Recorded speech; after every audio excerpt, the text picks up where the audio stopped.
anayeshika neno lake ni kama mtu amejenga katika rock, ambaye hata wakati mvua imekuja ama upepo, ile nyumba haiwezi ikasongeshwa. Kwa hivyo nilipokuwa ninaangalia, nikaona faida kubwa ya kujenga katika neno la Mungu. Bwana asifiwe sana. Yesu alitaka kuonyeshana faida kubwa ya kujenga katika neno la Mungu, kwa sababu katika neno la Mungu hapo ndio tunakuta ama tunaona ya kwamba watu wengi tunapojenga pale hatuwezi tukasongeshwa. In other words, Yesu alitaka kusema ya kwamba yeye anajenga katika neno langu, huyo hataweza kusongeshwa. Hata kama mvua itakuja, hata kama majaribu itaingia, hautaweza kusongeshwa. Jina la Bwana lipewe sifa. Na watu wengi tumekosa kujenga katika neno la Mungu. Tumejenga kwa mambo ambayo hayana faida. Na unisikiza, maana nitamaliza punde baada ya hapa, dakika kidogo ama chache kuanzia hapa. Sasa huyu mtu wa pili aliyejenga nyumba ya pili, Yesu akaonyeshana vile, akasema huyu mtu ni mkubafu aliyejenga nyumba ya aina hii. Jina la Bwana lipewe sifa. Ambaye hakujenga katika neno la Mungu, alijenga katika mambo yake, alijenga katika vitu ambavyo hazina faida. Yesu akasema huyu mtu ambaye hakujenga katika neno alikuwa mkubafu. Hakujenga katika rock, alijenga katika mchanga. Na kweli kabisa, tukiangalia hata macho ya kawaida, tunaona aliyejenga katika msingi wa mchanga, akajenga juu nyumba yake ya mawe. Mimi nashangaa wapendwa, kila mtu huwa tunasema tunajenga, na kweli kabisa tuko busy sana, wengine tukijenga. Wengine tunajenga nyumba za mawe, wengine tunajenga nyumba za mabati, wengine tunajenga za matope, wengine tunajenga kila aina ya nyumba. Lakini nyumba hizi wapendwa, inategemea ulijenga wapi. Jina la Bwana lipewe sifa. Inategemea tulijenga wapi. Watu tumejenga katika mchanga, na mchanga wapendwa, tunajua wakati mvua itanyesha sana, ile udongo itayeyushwa. Kwa hivyo mahali tutakuwa tumejenga, hatutakuwa na nyumba tena. Jina la Bwana lipewe sifa. Wengine tumejenga mahali tumejenga na vitu ambavyo baada ya mvua ama wind, ile upepo wakati itakuja, itabeba nyumba zetu. Zamani tulikuwa tunajenga nyumba za nyasi. Kama kwenye kijiji hakukuwa na nyumba ya nyasi, shukuru Mungu. Bwana asifiwe sana. Lakini tulizikuta nyumba za nyasi ambao watu walijenga, walikuwa wanatumana kazi, mnajenga nyumba sana. Bwana asifiwe. Mnapikiwa ugali kubwa, alafu mnatengeneza hiyo nyumba. Sasa ukiangalia gharama ya watu, wameacha ile kazi, wameacha kazi zao ili wakuje kukusaidia kujenga nyumba ya nyasi. Haleluya. Bwana asifiwe sana. Hebu angalia, watu wanaacha shughuli zao nyingi, wakikuja kukusaidia kujenga, na unajenga nyumba ya nyasi. Sasa hii nyumba ya nyasi, kuna wakati upepo ulikuwa unakuja mwezi wa 7, ilikuwa inakuja ama mwezi wa 9, ilikuwa inakuja na inaweza kuvuma, inabeba ile nyasi, na unakuta yule mtu hana nyumba tena. Mwingine ni za mabati, alipigilia mabati, akapigilia. Sasa ninawapa hii ambayo tunaijua ya hapa kwetu. Kule ilikuwa wanajenga juu ya mchanga, na unajua katika Israeli sana sana kule ni eneo la mchanga. Jina la Bwana lipewe. Mimi sijakanyaga kule, lakini mashahidi wameenda huko kwamba sana sana ni eneo la mchanga. Kwa hivyo hakugepatikana kwa urahisi rock ambayo iko karibu. Bwana asifiwe sana. Kwa hivyo Yesu akiwafundisha, aliwafundisha na mambo wanayoyajua, mambo ambayo wameketi chini wanaiona wazi wazi. Kwa hivyo kila mtu alijua hatari ya kujenga nyumba katika mchanga. Bwana tukuzwe sana. Na Yesu akawaambia, siku mvua kubwa itanyesha, hiyo mchanga haitakuwa na uwezo wa kubeba hiyo nyumba. Sasa shida ni hii ya kwamba ile nyumba wakati ilijengwa, kila mtu alikuwa na mwaga matirio ya dhamana.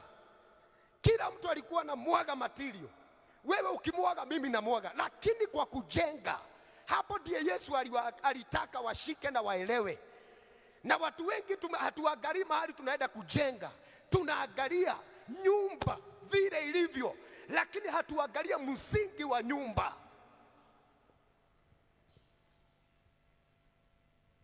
Na hapo ndiye Yesu aliangalia sana, akawaambia mkijenga kwa mchanga, iko siku inakuja ambaye mvua itanyesha, ambaye kutakuwa na ile weed itakuja na itaigonga na itaiangusha chini.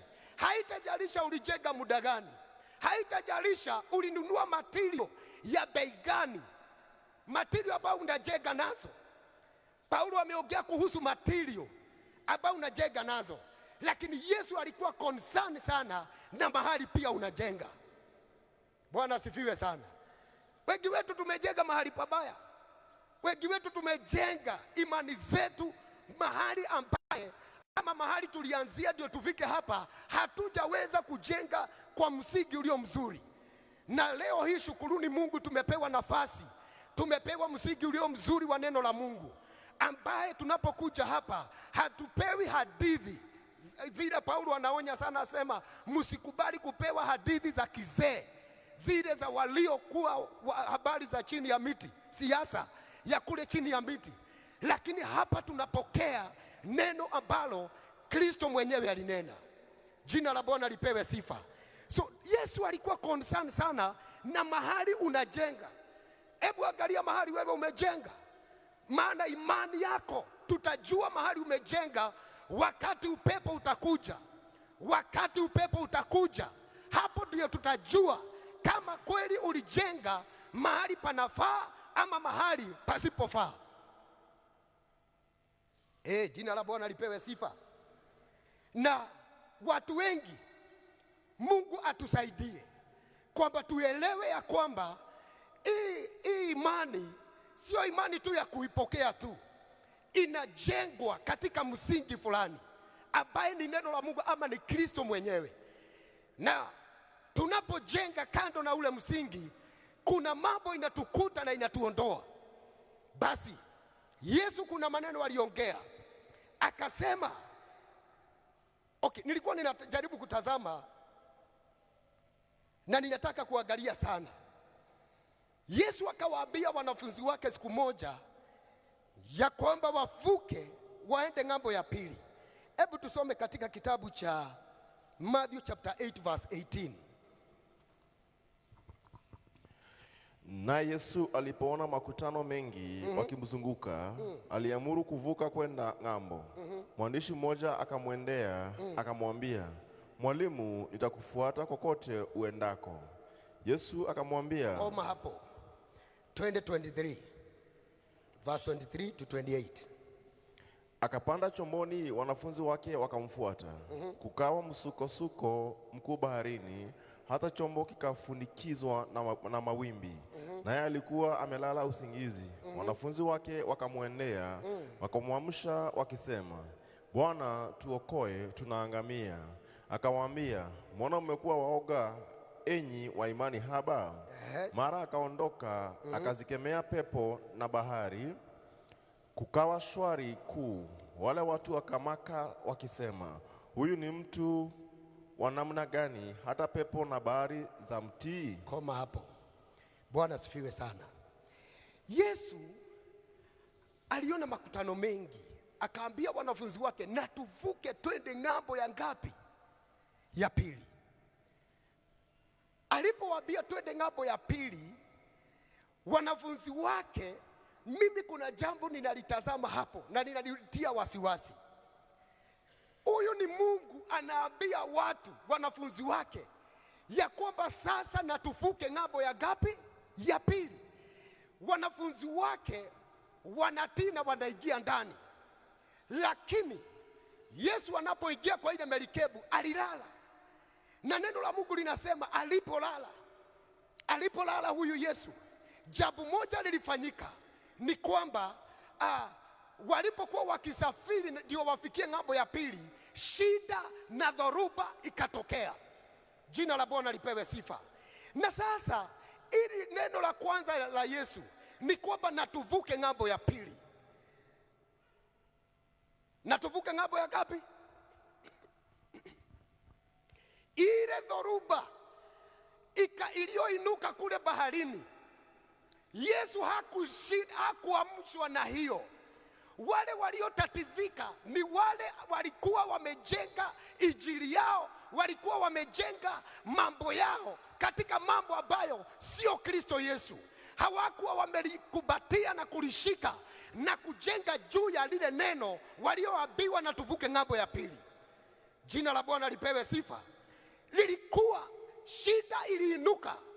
Kama wangekuwa wameshika hiyo imani tagia kwanza, haleluya, kama wangekuwa wameishika tagia from the word walioambiwa na tuende ng'ambo ya pili, wacha nikuambie, hata kama dhoruba ingewakuta hawangeweza kuondolewa. Lakini sikiliza, Biblia inasema waliendelea kurelax pale, waliendelea na safari kama vile leo tunaendelea na safari ya biguni, ambaye kila mtu hajali imani yake iko namna gani na amejenga wapi. Bwana asifiwe sana. Watu wengi hatujali. Paulo anaongea kuhusu material, Yesu anaongea kuhusu foundation, na zote ni safari wapendwa. Lisikia nikwambie, Yesu aliposema na tuende ng'ambo ya pili, kuna dhoruba ilitokea ikaweza kutingiza wanafunzi. Neno halikuwa limepeanwa kama vile sasa mimi napokea kwa Roho Mtakatifu nikiwapatia. Yule walikuwa na Kristo mwenyewe akiwaambia na tuvuke. Kuna muhimu wa kuweka foundation, wa kuamini neno ambalo umelipokea. Maana kama wangeliamini na walitie kwa mioyo yao vizuri na wajue ni Kristo amewaelezea, hawangekuwa wanamuita wakati msukosuko imeingia katika bahari na kila mtu, maana tuko safarini, kila mtu ako katika safari. Na hii safari lazima tuiangalie wapendwa, kwa sababu wakati tumeinukiwa na mawimbi, wengine tunawacha imani, wengine tunaanza kulalamika, wengine tunasema tunaenda wapi. Sikia nikuambie, Yesu hata leo anatazama unajenga wapi. Maana alisema aliyejenga katika mchanga alimuita mkumbavu. Tusije tukakuwa wakubavu ambao tunachukua material tunaenda kujenga mahali ambako wakati mvua itakuja, wakati mambo itainuka, wakati upepo utaingia, tutakuwa tukisongeshwa huko na huko kwa sababu hatuna neno la Mungu. Jina la Bwana lipewe sifa. Kila msukasuko, kila mtu mnaamini yako hapa huwa unapitia katika msukasuko. Sasa tunataka kuangalia, je, ulijenga wapi? Je, ulijenga wapi? Ulikuwa umejenga ndani ya Kristo? Wanafunzi waliingiwa na uoga, wanafunzi waliingiwa na shaka, wanafunzi hata Yesu akawaambia, enyi watu wa shaka, watu wa imani haba. Wakiwa baharini aliwaambia watu wa shaka, watu wasio na imani kuu, yani imani haba. Bwana asifiwe sana. Nataka nikuambie, endelea kujijenga katika neno la Mungu. Endelea kujijenga katika msingi ambaye ni Kristo Yesu. Wakati dhoruba itainuka, hautaondolewa.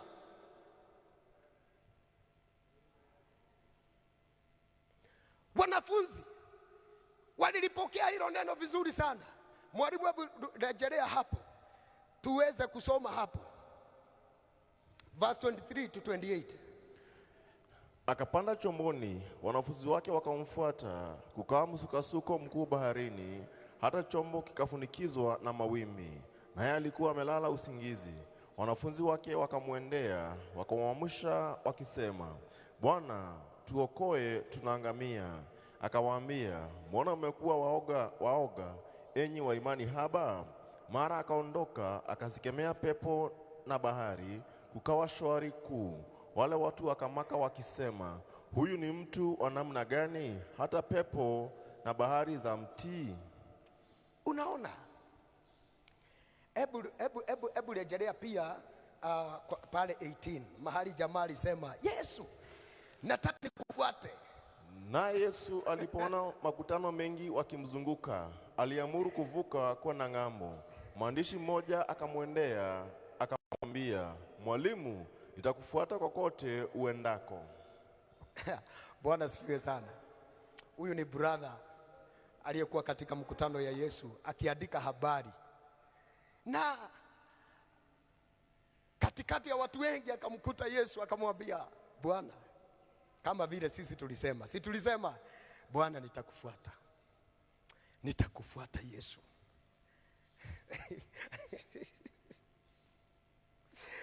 Lakini wapendwa, nataka tuweke sana, tuangalie. Hebu rejelea, hebu soma tena ukiwa umetulia, maana nasoma nikifurahi hapa. 18. Na Yesu alipoona makutano mengi wakimzunguka, aliamuru kuvuka kwenda ng'ambo. Akawaamuru twendeni ng'ambo. Makutano sasa ndio wanaamrishwa twendeni ng'ambo. Mwandishi mmoja akamwendea, jamaa mmoja akatokea mwandishi akamwambia, Mwalimu, nitakufuata kokote uendako. Mwalimu, mimi nataka nikufuate uendako. Teremka kidogo. 20. Yesu akamwambia, mbweha wana pango na ndege wa angani wana viota, lakini mwana wa Adamu hana pa kulaza kichwa chake. Okay, tukome hapo kwanza. Bwana asifiwe sana. Huyu mwandishi, kuna jambo lilimvutia kwa Yesu. Kuna miujiza aliyaona kwa Yesu. Kuna maneno aliyasikia kwa Yesu. Kuna jambo la tofauti lazima alilisikia kwa Yesu. Na akatamani sana kati ya makutano. Akamwambia, Mwalimu, mimi ninakuomba nikufuate. Na sisi wengi tulikutwa na testimony. Tulisikia kile Yesu anafanya, hata nasi tukamwambia, Mwalimu, hata na sisi tunatamani tukufuate. Na wengi tukaruhusiwa kumfuata Yesu. Lakini kuna mambo ambayo Yesu anaangalia ya kwamba, je, hata kama umesikia kunifuata, umejenga imani yako wapi? Umejenga imani yako wapi? Kumfuata Yesu, wapendwa, kama huyu brother, ni safari unaanza. Na wengine wetu tuko katikati, wengine wetu tumefika, wengine wamekaribia, wengine wanaanza. Hii safari, wapendwa, inaletea watu shida, wakati kila mtu ana hiyo kutamani, anakutamani kule Yesu. Hata ulimwengu kule nje, ukiuliza hawajaokoka, wanatamani kumfuata. Wale wameokoka, tunatamani Yesu. Lakini wakati mambo yameinuka dhoruba, tunajikuta ya kwamba tumeacha ile imani, tumeacha kule kutamani Yesu, tumeacha kule kujitoa kwa sababu ya huyu Yesu. Sikia nikwambie, wanafunzi, mimi naangalia Yesu alipoingia kwa merikebu, kitu ya kwanza alilala. Why? Alilala kwa sababu alikuwa na imani na Baba. Maana maneno anayoongea siye yake, ni maneno ya Mungu. Alisema ya kwamba na tuvuke ng'ambo ile. Yeye alikuwa at peace, alikuwa katika amani, akiwa katika chombo. Bwana asifiwe sana. Mara mingi, sikia, tunapaswa kuwa na amani. Tunapaswa, maana mahali tumejenga imani tulio nayo, Yesu alimwamini Baba kiwango ya kwamba dhoruba hata kama iliinuka hakuamka. By the way, alikuwa anaitwa, hey, Yesu, Yesu, Yesu, amka. Maana ana imani na Baba, ana imani na Baba yake. Jina la Bwana lipewe sifa. Hata siku ya leo, have faith in God. Muamini Mungu. Hata kama tuko katika dhoruba, muamini huyu Mungu wetu. Haleluya.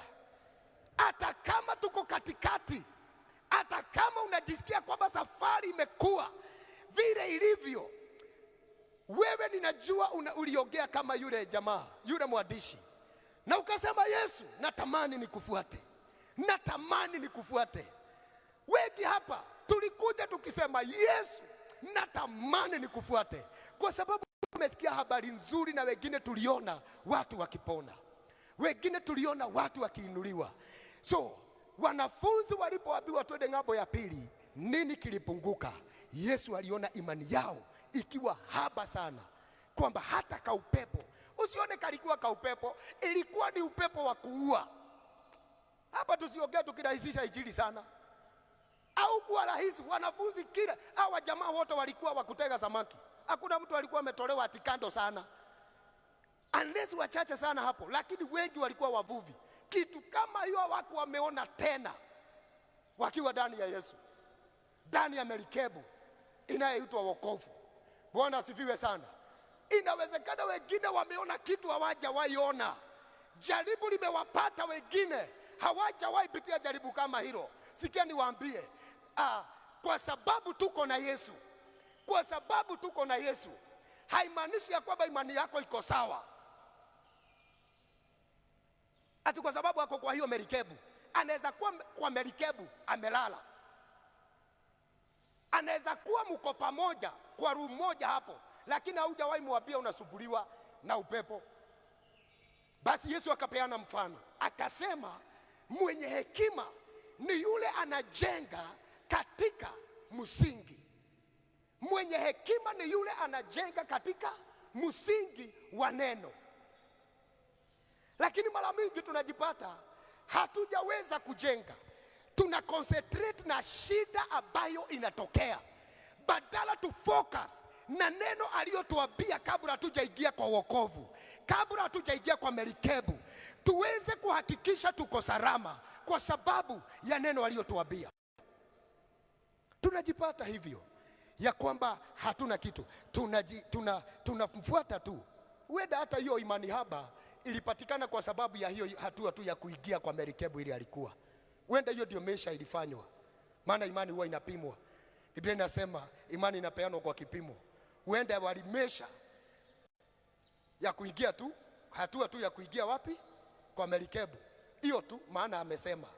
Lakini si kwamba waliweka tumaini, waliweka tegemeo, waliweka imani yao ndani ya Kristo. So wakati waliinukiwa, Bwana akawaita wenye imani haba. Kama ni kwa kipimo, basi huenda ilipimwa, maana inapeanwa. Hii ni kitu inapeanwa, gorogoro moja, kikombe, uende ukazalishe mbegu. Bwana asifiwe sana. Hiyo tutakuja kujifundisha. Praise the name of the Lord. Sasa mtu mwenye amejenga katika Kristo Yesu ako hivi. Psalms 125 verse 1 and 2.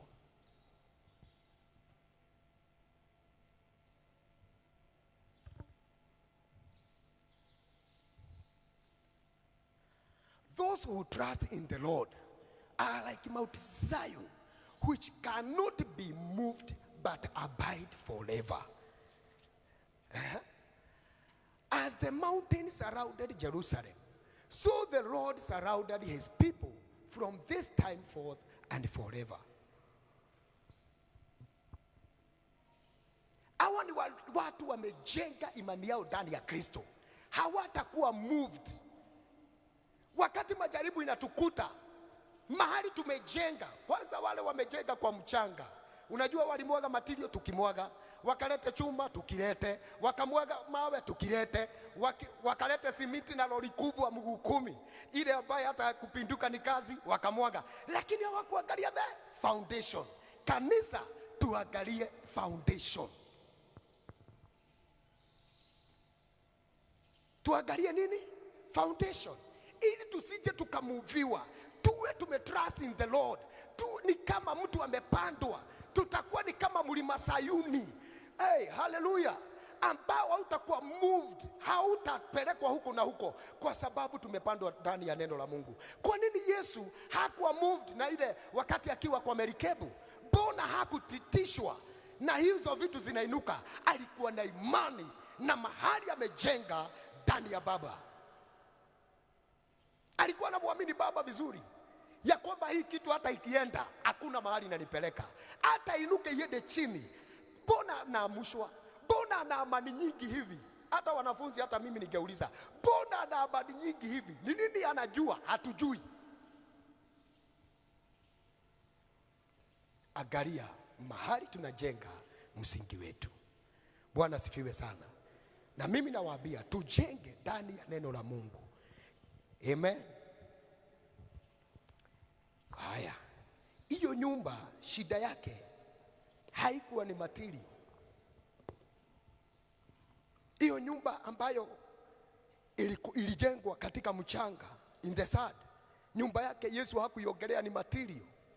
Tunaweza kuwa tumejaza material, tunaweza kuwa tunapatikana kila kona ya huduma, lakini msingi kuna shida. Kwa hivyo, na hatukupeana kwa mtu yeyote. Hiyo ni kazi yetu sisi wenyewe kujiangalia mahali umefanya nini, umejenga. Jenga katika neno lake Mungu.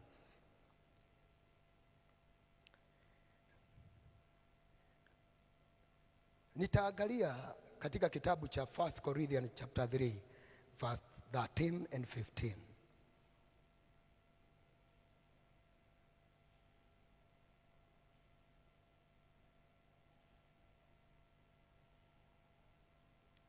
But on the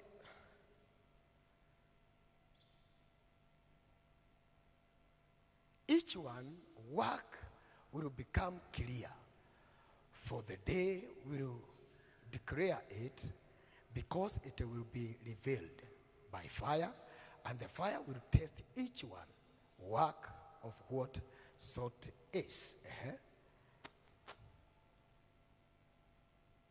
If anyone work, hiyo ndio nilikuwa nataka. If anyone's work which he has built on it endure, he will receive a reward. 15.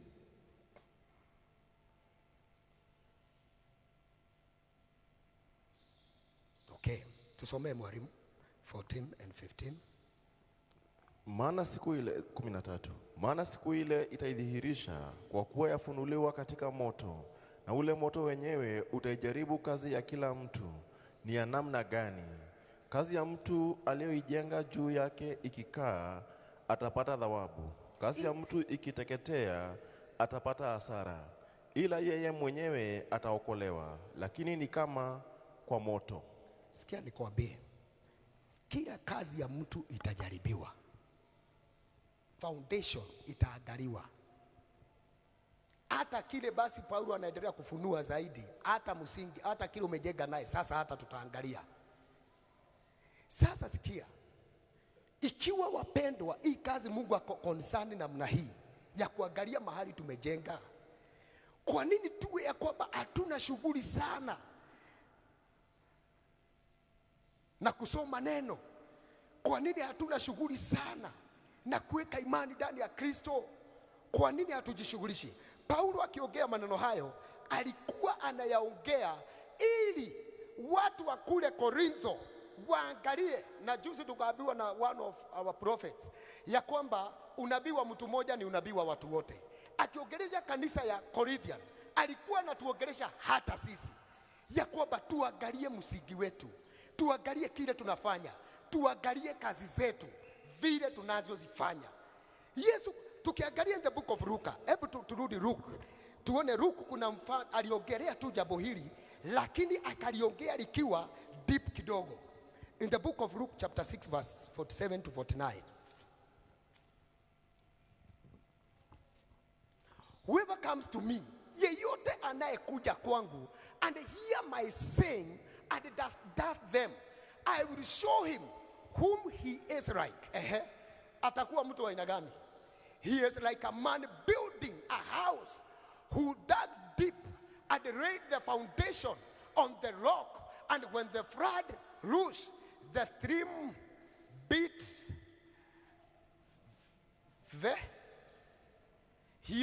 against that house, and they could not shake it, for it was founded on the rock.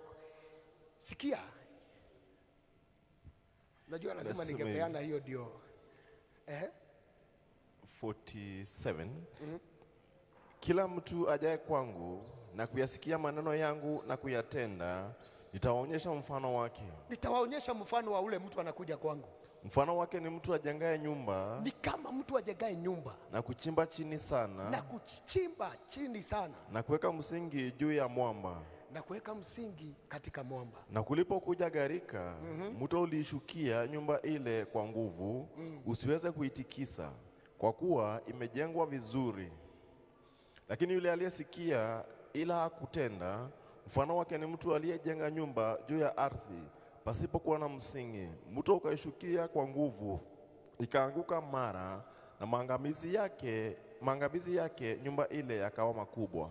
Sasa hapa kuna maneno yamepotea. Wote walikuwa mashahidi wa Yesu, wote walikuwa eyewitnesses, wote walikuwa mashahidi wa Yesu akifanya mambo hayo. Luke, the book of Luke, mtu anaitwa Matthew was there. Na ninaona tofauti ya maneno hapa. Matthew anaita aliyejenga kwa foundation iliyo mzuri a wise man. Yule mwenye hakujenga katika msingi ulio mzuri anaitwa a foolish. Maneno hayo iko katika kitabu cha Matthew. Now, kwa nini anataka kuonyeshana tofauti ya hawa watu wawili na wote wanajenga? Nataka nitazame kitu hapa, ama niangalie kitu hapa, ya kwamba wakati wowote tunajenga, lazima pia tuangalia kwenda chini sana. Na kwenda chini kwetu sana kwa msingi, ninaweza nikakuelezea ya kwamba ni kwenda katika maombi. Praise the name of the Lord. Naweza nikawaelezea kwamba ni katika maombi. Na kujenga katika rock ni kujenga katika neno la Mungu. Nami ninaandika hiyo ya kwamba kwenda chini, aliyekuwa na hekima alienda chini ili afikie the rock, ni kupitia maombi yake, na akajenga katika neno. Hivyo hakuweza kusukumwa, moyo wake ulikuwa na nguvu wakati aliinukiwa na upepo. Jina la Bwana lipewe sifa. Na tuangalie sana pia material tunazojenga nazo.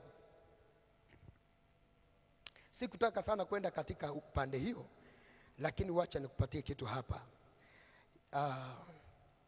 The rock was hearing and doing the word of Jesus Christ. His word can be rock which you can stand and not be moved. Hallelujah. Na kushinda kwetu kwa kuweza the word ambayo tumejifunza kwayo, ama wakati tuna dig in the word, wakati maombi inatupeleka katika kudig in the word of God, kuna kitu nitawaongezea: meditating on the word of God. When we meditate the word of God, when we meditate day and night, kila wakati tuna meditate the word of God, tunapata nguvu ya kujenga. We receive the power of building, the spirit of building, ya kujijenga hapo tunapo meditate the word of God. Because tunaposoma hapa kama siku ya leo, according to the book of Psalms chapter 1 verse 1 to 3, when we meditate day and night, Mungu alimwambia Joshua, meditate this word of God day and night. Joshua chapter 1 verse 7. Ni hapo? Verse 7 or verse 8. Now, meditating of the word of God inatupatia ujasiri. Usi switch off kwa sababu ya neno ambalo sijasoma. Hakikisha umepata kitu. Kuna kitu inaitwa meditating on the word of God day and night. Hapo ndio tuna overcome every fear.